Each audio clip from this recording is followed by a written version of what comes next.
आमे voice change कथा आलोचना करूछु जो वॉइस चेंज ग्रामर एक इंपोर्टेंट चैप्टर अटे एवं समस्त परीक्षार गोटे बा दुईटी क्वेश्चन होता है जो माने ए वॉइस चेंज को भल भाव प्रैक्टिस करती नहीं से माने निश्चित भाव में विभिन्न प्रकार समस्यार सामना कर देखु मोर चैनल को चैनल रे वॉइस चेंज रो डिटेल्स दिए जाइए इंग्लिश ग्रामर रो विभिन्न पार्ट को मु आलोचना कर विभिन्न भाषा रे करिछि तेणु आपण माने निश्चित भाव बारंबार चले देखंतु एवं इंग्राजी रे निपुण हुंतु ताले आज जो वॉइस चेंज कथा आलोचना करबा देखंतु किमिति ए होछि कहार आपण कहिबे एठी गोटे हमकु दिया जाइछि गोटे sentence we should keep our promise a sentence दिया जाइछि हमें एहा एक्टिव रो से पैसिव रे अछि आगे बाहर करू ना एक्टिव रे अछि काहे कि ना वी होचे जे सब्जेक्ट सबले सब्जेक्ट बाहर करिवे सब्जेक्ट जति प्रथम रहिला देखो तो should पाखु keep AE अंशटे Etah J verbal group should keep ताले कि फर्स्ट भाग के फाइनल भाग के ना हो देखो तो शुड ये होची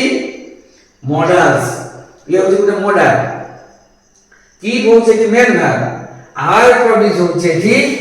ऑब्जेक्ट ताले को पैसिव केमति करिवे ना देखो तो ऑब्जेक्ट है सब्जेक्ट आवर प्रॉमिस आगे लिखि देबे आवर प्रॉमिस ताले ऑब्जेक्ट ही गला और सब्जेक्ट ही गला तार देखो शुड को शुड रखिबा कारण एटा छ मॉडल ताने शुड मॉडल जेमिति लिखाई कि सेमते रहिबो आवर प्रॉमिस शुड तापर मॉडल पे हमें बी व्यवहार करू शुड बी मेन भाग से तर पास्ट पार्टिसिपल फॉर्म को पड़े दिबो ताने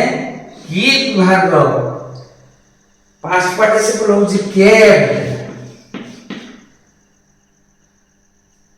ताले देखो तो बाय अस आउ लिखवा दरकार नहीं शुड बी केप्ट हमरे आंसर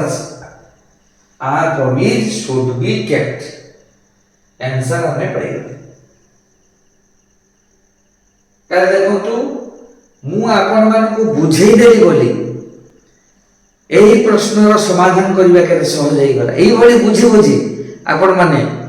मोर वीडियो लेसन गुडी को देखंतु देखिए समस्त परीक्षा पाई एहा उपयोगी होबो जदि आपण प्रथम थर करी मो चैनल देखुचंती तार दया कर सब्सक्राइब लाइक और शेयर कर दियंतु जहा द्वारा समस्त एथिरे उपकृत होई परिबे धन्यवाद।